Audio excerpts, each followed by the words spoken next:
atualizar. Ok, Marco, obrigado pelas colocações. Jorge, muito obrigado. Marco, obrigado. Daniele também. Obrigado pelas ilustrações aí, para a gente ter um... Não sei se foi legal ou não, porque na neutralidade a gente não tem... Quando a gente tem El Ninho ou Laninha, a gente tem mais ou menos um norte, né? Ou mais chuva no sul, menos no sudeste, mais no sudeste, menos no sul, mas agora na neutralidade é o que você falou. Eu diria se prepare para o pior, né? Tem que estar preparado para o pior, né? Se o melhor acontecer, ótimo, né? Perfeito. É isso aí. Obrigado, Marco. Obrigado, Jorge, mais uma vez. Valeu. Bom, terminando essa parte das previsões, então, partimos para outros assuntos. Aí, Roberto, por favor, fique à vontade. Vamos conversar um pouco sobre o Cantareira e a questão da renovação aí. Ok, só para complementar aí, cumprimentar o Marco e o Jorge, né?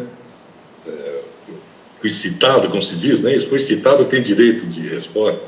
É sempre assim, né? A gente, quando o pessoal da meteorologia vai falar, a gente fica na expectativa de uma boa notícia, né? Um Royal Flush, uma coisa assim, um poker, assim. As cartas vão abrindo, aí a gente vai, uma brinca tá bom, né? Depois não para. Então, continua sendo uma boa notícia, tá? A gente só fica assustado se vier com uma má notícia, aí realmente a gente vai ficar assustado. Até o Marco sempre acompanhou as nossas salas de situação da ANA também, especialmente quando está mais envolvido na região sul. Ele tem sempre trazido boas contribuições, né? Gostei dessa coisa da qualquer frente fria fragmentada. Essa vai entrar para o meu jargão aqui. Frente fria. Eu quero o copyright, né? Como é que fala? A indicação. É isso aí. Então, um abraço para vocês aí. E, bom, só mais um detalhezinho antes de entrar na questão da renovação. Essa questão da gente estar acompanhando, né? Maio, junho, julho, essa transição, né? A gente já tem água no reservatório, as demandas meio que ficam atendidas, mas vamos ficar sempre alerta, né? Agosto, setembro, outubro são os meses em que a gente tem as mínimas das mínimas, não é isso? Ou seja, no período da outorga a gente tem 2020, que teve uma mínima maior do que 2000, assim, menor, né? Uma mínima menor do que 2014, 2015, que é 2020, ou seja, surpreendeu nesse aspecto, né? São meses que pode acontecer. E se a gente realmente ficar nesse trimestre aí, agosto, setembro, outubro, nas mínimas de afluência, 5,5, pensando na Sabesp tirar 33 e o PCJ tirar 13,5, né? Que já foi um bico que já foi tirado, ou seja, uma retirada de 46,5, a gente estaria falando assim, uma conta bem grosseira, bem assustadora, assim, né? Estou fazendo aquele cenário bem, como diz o Marcos, se preparando para o desastre mesmo. A gente estaria falando em gastar 35% durante esses 3 meses. Olha, a gente está com 56. 35 a gente já chega no 21, a gente já está no limite da faixa especial, né?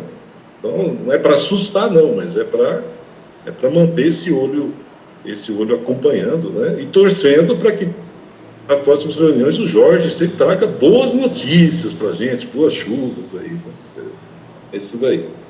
Agora, em relação à renovação, né, só para dar uma nivelada, só lembrando, a outorga foi publicada, né, final de maio de 2017, ela está vigente, digamos assim, desde junho, né, de 2017. O prazo que foi dado foi de 10 anos, é um prazo aí que na época o DAE tinha essa limitação, assim, digamos assim, que os prazos para saneamento, para concessões, eram no máximo de 10 anos. E a resolução de operação também manteve essa questão do prazo, ainda que, assim, a operação em si, ela não tem prazo, né? Não é que não vai chegar se não renovasse, assim, né? Não é isso. Mas foi mantida essa questão do prazo até para a gente sempre ter essa questão de saber que tem uma época que a gente tem que sentar de novo os atores e analisar e talvez repactuar. Então, a renovação da outorga vai envolver outras condicionantes, né, outras questões, que não só aqui o monitoramento hidrológico, mas as outras câmaras técnicas, né, de saneamento, perdas, mananciais, a mesma de outorga e licenças, não é isso? E finalmente a própria CTPL, né, no sentido de dar essa conotação, mas as regras em si, quem está acompanhando mais estrito é a CTMH. Então é importante a gente já começar a pensar nisso.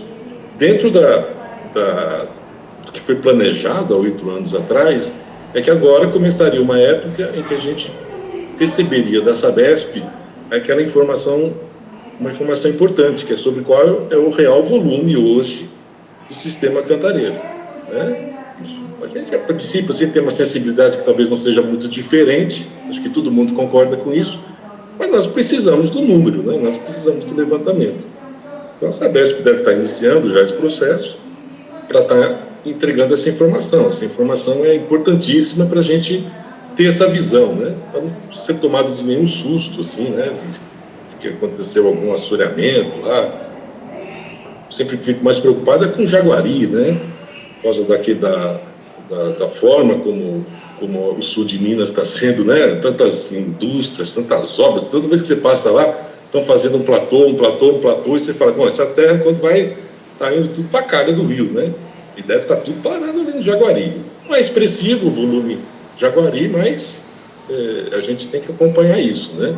Infelizmente, acho que os outros reservatórios você não tem nas cabeceiras, né? Joanópolis, Barrio do Peão, tá? Você não tem esses grandes movimentos que você fala assim, pode ser que esteja assoreando. Então, essa é uma boa análise que a gente pretende ter, né? Uma das coisas que aconteceu é o seguinte, a agência PCJ tem provocado, né? Provocado no bom sentido, os órgãos gestores nesse sentido. Tá bom, chegamos aos 8 anos e agora, né? Porque a gente sabe que sempre demora essa discussão. Então, os órgãos gestores já estão se mexendo nesse sentido para a gente pensar num cronograma, né? Já começar essa discussão. E o que eu estive vendo aqui no início, eu não estou muito por dentro assim da dinâmica aí dos prazos do comitê, é que haverá uma renovação, não é isso, Felipe? Da Câmara Técnica. Eu só gostaria da gente atualizar esses prazos, até para a gente passar aqui para o pessoal, né, Patrick, o Dr. Joaquim, para a gente, quando pensar em cronograma, não pensar em coisas que não, por exemplo, eu acho muito difícil a gente pedir já uma manifestação de vocês, do comitê, nessa fase de transição, né? Talvez o ideal seria deixar para pensar para a próxima composição, não é isso? Eu acho que é julho ou agosto que começa. A renovação em julho, é feita na reunião de julho, dia 16 de julho. Tá. E aí a próxima reunião seria em agosto, deixa eu ver aqui, agosto, a próxima reunião, eu acho que seria no dia 5 de agosto. A próxima reunião. O que eu estou chegando mais ou menos à conclusão, assim, que essa pauta para os comitês PCJ, depois a gente vai ver também com o pessoal da UTT, ela seria mais adequada que se iniciasse as discussões, assim, a partir de agosto, não é isso? Eu acho que iniciar essa discussão antes, agora, aqui, nessa transição, não estou falando que o CTMH não possa discutir, mas eu digo assim, eu acho que a gente aguardaria, depois, entre agosto e setembro, uma questão de ter mais um contorno aí sobre o que está sendo discutido, as propostas, né? Sempre lembrando assim que a resolução de operação em si não é uma renovação, é um aprimoramento, né? A gente acha que vai aprimorar essa questão das vazões mínimas, essa questão de quando o volume de 158,1 fica preocupante, né? Aconteceu 3 vezes, né, durante o período do outono. Eu acho que esse ano vai acontecer, com certeza, praticamente com certeza. Então, são essas questões que a gente gostaria que já a gente começasse a receber as contribuições para que a gente possa fazer esse aprimoramento da questão. A questão mais de fundo, valores, né, em relação à qualidade, isso a gente vai discutindo aos poucos, né? Mas certos aprimoramentos, assim, se a gente quiser, em agosto, setembro, já colocar aí na pauta das discussões, acho que seria interessante, né? E eu acho que é isso, basicamente. Então, outra questão que eu anotei aqui, que o Patrick também sempre levanta, é que o ano que vem é ano de eleição, né? Então a gente tem um ano de eleições para vencer, e o vencimento é em maio de 2027, ou seja, não dá para pular o ano de eleições, né? Porque isso não teria tempo para discussão. Então nos parece mais adequado mesmo a gente já começar a receber as contribuições, já está trazendo aí nessa questão participativa, tanto dos comitês PCJ quanto do Alto Tietê. Eu acho que então eu vou passar para o Patrick isso, né, que seria a partir de agosto, né? Que a partir de agosto a gente poderia demandar. É claro que isso, estamos falando entre nós aqui, isso é uma questão mais da diretoria, da Secretaria Executiva dos Comitês, com a diretoria da ANA, da SP Águas, mas só para trazer, eu acho que é um panorama que, a não ser que vocês tenham uma outra visão, pelo menos trazer para eles já uma certa visão, assim, do chão de fábrica, vou chamar aqui, né, quem realmente está vendo o indicador dia a dia. Me parece que é isso. Entre agosto e setembro, a gente conseguiria trazer alguma contribuição mais efetiva para o processo. Eu acho que é isso mesmo, Roberto. Internamente a coordenação já vem conversando sobre esse assunto com o pessoal da agência, com o pessoal da Secretaria Executiva e dos comitês. A gente já está começando a conversar sobre isso, já tivemos algumas conversas, mas acho que aí a gente trazer para a Câmara e a partir da renovação, que vai ocorrer em julho, então a agosto, setembro, acho que seria um prazo bem interessante. E aí você levantou a questão da questão eleitoral que a gente vai ter, né, no meio desse processo, e também a gente tem a questão das barragens, né, que eu acho que também tem que ser levada em consideração. A gente precisa ter um norte quanto às barragens, quando elas vão estar prontas, porque tem a questão de regularização e tem tudo isso, a questão do enchimento. Então eu acho que tudo isso a gente tem que também levar em consideração. Então isso aí eu acho que é importante você trazer esse assunto já para a gente, para os membros aqui da Câmara. A gente tem um entendimento que os membros que participam da Câmara no próximo mandato, a grande maioria deles permanecem também, os principais atores com certeza, mas a gente não tem tido muita mudança significativa, então a gente já vai colocando isso no nosso radar e a gente já vai começando a conversar para adiantar essas discussões, né? Tentar nos antecipar ao máximo para que o processo seja o mais tranquilo possível. Aí eu não sei se alguém mais, doutora Alexandra, faz favor, levantou a mão, por favor, doutora.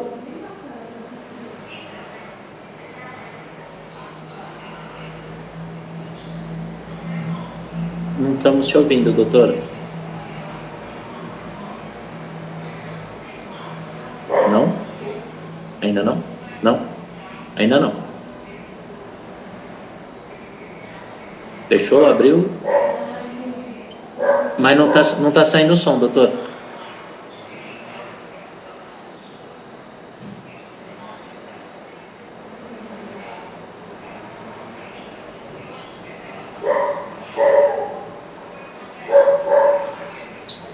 Não tá saindo nada. A senhora quer sair? Agora? Agora sim, doutora. Por favor. Estava mexendo aqui na configuração. Tá, obrigado. Uma coisa diferente hoje. Bom dia a todos. Eu queria fazer duas colocações, uma em relação à questão da renovação da outorga do Cantareira, aproveitando a participação do Roberto. Além da questão da renovação, nós tínhamos todas aquelas condicionantes que eram objeto de acompanhamento pela ANA, pelo DAE, em alguns aspectos pelo comitê. E logo após a renovação de 2017, houve a constituição de um grupo de acompanhamento no âmbito da CTMH, que até determinada fase teve a oportunidade de ter acesso a esses relatórios, fazer algumas análises, emitir os pareceres, mas eu, pelo menos, eu não tenho conhecimento, depois, talvez, de 2019, 2020, dessas ações. Então, esse material todo é de extrema relevância e algumas ações eram permanentes por parte dos órgãos outorgantes. Então, eu imagino que seria extremamente importante, até enquanto não iniciados esses diálogos, que nós tivéssemos acesso a todos esses relatórios que foram emitidos em relação aos órgãos gestores. Nós fizemos alguns pareceres em relação a algumas questões, mas outras eram ações contínuas. Por exemplo, a redução da dependência da região metropolitana em relação ao sistema Cantareira, ações de redução de perdas, a implantação de recuperação do entorno dos reservatórios. Então, são diversas questões que realmente a gente precisaria ter acesso, a implantação dos pontos de monitoramento, de montante, de jusante, a disponibilização de acesso desse monitoramento nos sistemas, não se valendo da rede da ANE e do DAE, mas de rede própria, imediatamente a jusante do Cantareira, enfim. Então, eu tenho como sugestão que a Câmara já se mobilize, independentemente dessa transição, no sentido de solicitar toda essa documentação, né, tão logo possível, com a constituição de um grupo realmente de acompanhamento, que vai ter que se debruçar em relação a esse material, provavelmente ter um suporte técnico, algum parecer para verificação desses dados, dessas informações, para que estejamos mais atualizados em relação a esse movimento ocorrido nesse período. Eu não sei se, acho que daí, não sei se o Roberto quer fazer alguma consideração em relação a isso, depois queria mudar um pouquinho de assunto. Ou se os outros também teriam, né, os presentes sobre a questão da renovação da outorga. Bom dia, doutor Alexandre, tudo bem? Tudo, Roberto. Então, interessante isso. Óbvio que o processo é público, mas, assim, cópia de processo, a senhora sabe muito bem, é uma coisa muito extensa, cheia de meandros, né? Eu vou levar essa consideração da doutora Patrick. Talvez o ideal seria que a área dele fizesse um caderno, alguma coisa assim, que resumisse, né, as condicionantes e o que foi, né, o que já foi atendido, o que não foi atendido, a documentação. Talvez fique mais fácil. O que a senhora acha? Assim, estou chamando de caderno, assim, um caderno de acompanhamento. Houve muita mudança no próprio site da ANA, né? Isso. Então, assim, antes nós tínhamos esses relatórios sendo publicados periodicamente, mas isso se perdeu ao longo do tempo, né? Então, não sei se todo esse material é de interesse, vamos disponibilizar no site, mas eu realmente, assim, para esse acesso, para esses grupos de trabalho, eu acho que é relevantíssimo, porque a gente precisa se apropriar novamente do que foi feito, das pendências, né? Eu acho que esse já é um bom ponto de partida a ser realizado antecipadamente. Uma outra questão que vem sendo cobrada no âmbito do CRH, os que participam da Câmara Técnica têm acompanhado, e nós também já fazemos isso no âmbito do Ministério Público, é a questão do licenciamento.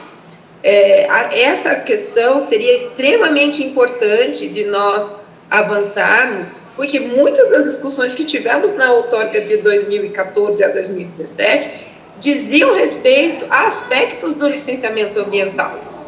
E aí nós temos a discussão sobre evasão ecológica, nós temos a discussão sobre a questão das áreas de preservação permanente, que são aspectos que também são tratados no âmbito do licenciamento. Então, nós ajuizamos uma ação civil pública.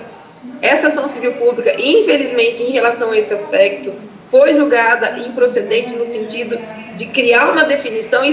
Foi dito que isso deveria ser tratado também no âmbito da CETESB, mas a CETESB coloca que são os órgãos outorgantes. E aí, nessa situação, algumas discussões acabam permanecendo sem uma solução, e são justamente as que mais acabam representando pontos de divergência nesses momentos de discussão. Então, se conseguíssemos trazer também a CETESB e solicitar antecipadamente que isso seja dado realmente um andamento, uma finalização, uma resposta em relação a isso, isso vai certamente nos auxiliar sobremaneira em diversos aspectos. E aí, como você bem disse, Roberto, são alguns ajustes, talvez, mas eu acho que, assim, essa experiência eu reputo como muito exitosa em termos de gestão, de avanços. Então, assim, é muito mais uma questão realmente de pensar o que caberia realmente em termos de aprimoramento dessas regras, a questão de vazões, o que tivemos de mudança significativa, e realmente na melhoria dessa gestão de risco, que sempre é tão incerta, né?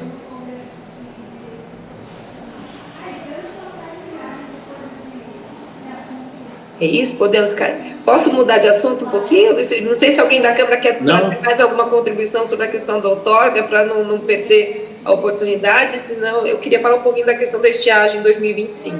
Tá. Eu não sei se algum membro tem mais alguma contribuição, mas muito bem lembrado, doutora. Só lembrando que a gente tinha o grupo de trabalho do Cantareira e tinha o grupo de trabalho de acompanhamento das condicionantes da Sabesp.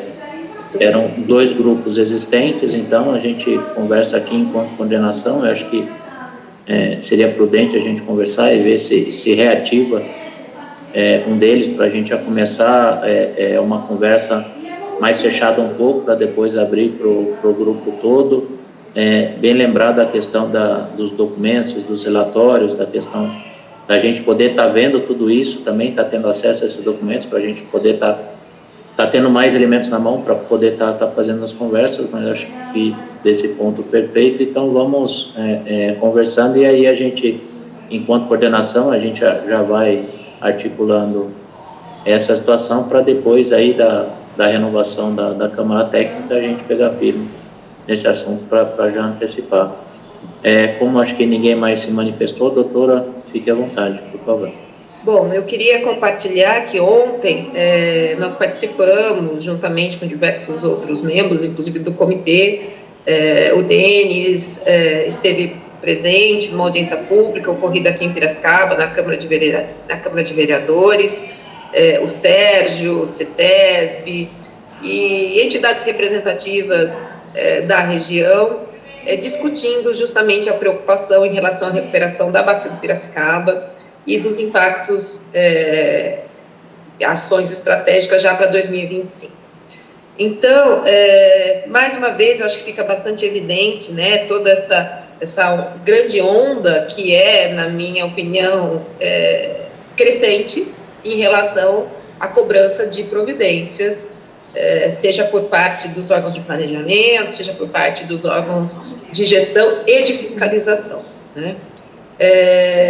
Houve encaminhamento por parte da coordenação no dia 15 de abril do plano de ação, do procedimento operacional do Sistema de Alerta do Rio Piracicaba, no âmbito do procedimento operacional, né, do POP. Não sei se a Lília ainda está presente, mas a última reunião aconteceu em abril, né? E a expectativa diante desse cenário realmente de preocupação com essa falta de chuvas já vivenciada nesse ano, seria no sentido de levar adiante com a maior brevidade possível a implantação desse sistema de alerta, tá? No âmbito desse procedimento operacional padrão, do POP. Esse documento, eu gostaria, se possível, de verificar quando se pretende, no âmbito da Câmara, a sua aprovação, e quando isso vai ser discutido. Acho que a última reunião, para que em julho já esteja operacional, de forma a viabilizar e até apresentar isso para a população em geral, que vem cobrando muito ações nesse sentido. Já adianto algumas preocupações em relação aos limites definidos e a questão do fluxograma de comunicação, que ainda não está pronta, que me parece que é extremamente relevante, à medida até que nós solicitamos na última reunião, que seja implantada de forma antecipada. Não, o nome foi criticado, mas seria a exemplo do que acontece numa sala de crise, para respostas mais rápidas diante das ocorrências. Então, se for possível, primeiro, já registro meu pedido, que isso seja antecipado. Eu não vi a versão final do plano de trabalho, mas inicialmente previsto para setembro, eu havia solicitado a antecipação e também formulado o pedido da implantação de algum programa de gestão de crise e de uma sala de situação para atendimento com maior agilidade em relação a essas ocorrências. Nem todas acabam chegando, obviamente, né, à Câmara Técnica, mas tivemos episódios graves de lançamento, de efluentes no Rio Piracicaba, novos episódios de mortandade nesse período, e a CETESB sempre acaba, principalmente as agências, tendo que lidar com uma pressão e uma demanda muito grande. Então, eu não sei se Lilian e Luiz, Felipe, poderiam me ajudar nesse sentido com a atualização dessas informações. A Lilian está aqui, doutora. Lilian, se puder ajudar, por favor. Bom dia, doutora Alexandra. Tudo bem, Lilian? Bem. Sentimos sua falta na última reunião. Estava viajando, estava no congresso. Imaginei. Então, a gente teve, né, uma apresentação dessa primeira minuta do POP, e esse POP, né, essa minuta, né, o conteúdo dessa minuta, na verdade, ele já está em operação, né, pelas agências da CETESB. Agora, o que a gente precisa fazer é aprimorar o que foi apresentado lá. O Felipe, inclusive, estava na reunião, o Paulo Tinel, né, outras pessoas aqui da CTMH. A gente também precisa agora também agregar outros parceiros para a gente ter uma ação mais integrada, né? Agora, houve aí uma série de sugestões, e a própria Câmara, né, o Alexandre, o Felipe, o Paulo, sugeriram que a gente, inclusive, depois montasse aí uma forma de apresentar também na Câmara aí as ocorrências, né, a gente que puder acompanhar melhor o acionamento aí desse procedimento. Pelo plano de trabalho, realmente a gente está lá, uma finalização em setembro, mas pelo menos em abril a gente começou pelo menos com uma primeira minuta. E o que falta muito, de fato, doutora Alexandre, é a questão da comunicação, né? Como a gente faz essa articulação de forma mais rápida para poder responder com mais agilidade, né? Então, inclusive internamente, nós estamos buscando aí uma nova ferramenta aí, que está sendo desenvolvida para a gente poder ter as informações centralizadas, né, numa única plataforma e aí poder fazer os acionamentos, né, de forma mais rápida. Então, estamos caminhando. E também aguardamos aí, né, os outros parceiros, né, também trazerem aí contribuições, sugestões e até mesmo um feedback. Inclusive, até pergunto se a senhora recebeu essa minuta, a gente chegou a passar para todo mundo, né, ter, pelo menos, já poder acompanhar até o final da elaboração do POP. Fico aqui à disposição. Obrigada, Lilian. Eu recebi via a Câmara de Monitoramento, até imaginei que hoje fosse ter a apresentação do plano já, né, para algumas discussões, contribuições. E a expectativa é de levar isso para apresentação na Câmara Técnica. Temos agora abril, maio, junho, tem outra reunião do GT Qualidade em junho, é isso? A gente pode, na próxima reunião do GT, pensar nessa estratégia de como apresentar, né, na Câmara, porque, assim, ela ainda está em formato de, né, uma primeira minuta, tendo só a parte da CETESB.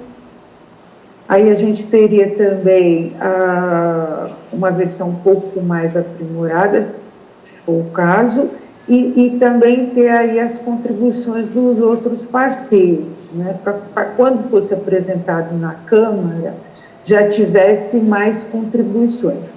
Mas nós vamos conversar, né, Felipe, e vamos tentar aí na próxima... acho que não vai dar tempo para a próxima reunião da Câmara, porque é no início, né? Mas numa depois de julho. Isso, né? Depois da reunião do GT Qualidade, a gente faz aí coloca na pauta e faz aí uma apresentação. É que também sempre tem essa lacuna. Ontem, na reunião, na audiência pública, foi o que todo mundo questiona. Como vai se dar esse acionamento, como a CETESB vai agir, quem vai fazer coleta, em que situações, para onde ligar, qual o plantão. Então, assim, essas respostas me parece que acabarão vindo com esse material, né?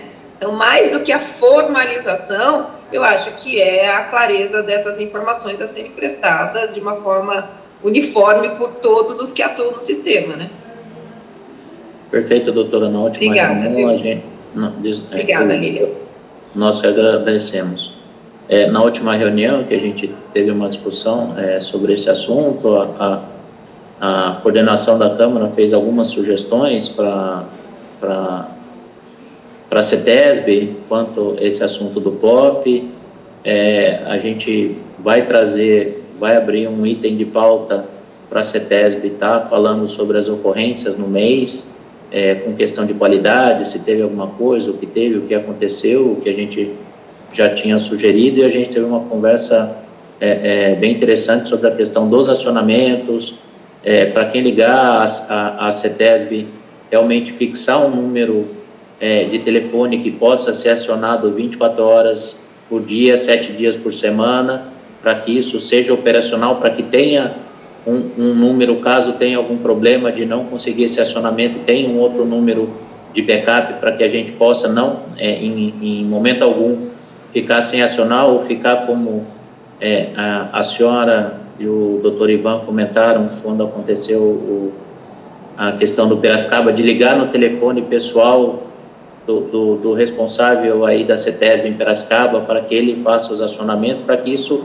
não volte a acontecer, a gente tenha todos os trâmites, acionamento de defesa civil, acionamento da polícia ambiental, para que a gente tenha acionamento das PEACs, para que tenha todos os acionamentos de uma forma bem clara e objetiva, para que a gente não precise recorrer a telefones particulares e nada mais. Então, isso a gente já conversou bastante, deixamos isso bem claro, e acho que nos próximos andamentos aí da reunião do GT Qualidade, acho que a CETESB e os outros parceiros, a gente vai ter isso bem definido para poder estar acertando, porque acho que era esse o objetivo desse procedimento operacional.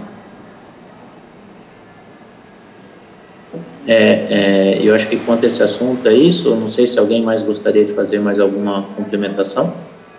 Mais alguma coisa, doutor? Ou era isso mesmo? Não, de minha parte era isso mesmo. Essa conversa vai longe. Dá para a gente deixar para uma outra oportunidade quando tiver essa apresentação, né? Acho que isso que é importante. Porque isso vai continuar acontecendo enquanto não tiver essa institucionalização. Sim, sim. Isso não foi no episódio só de julho, isso acontece quase que semanalmente. E mais do que o acionamento, é realmente assim, replicam, porque, por exemplo, o responsável, o gerente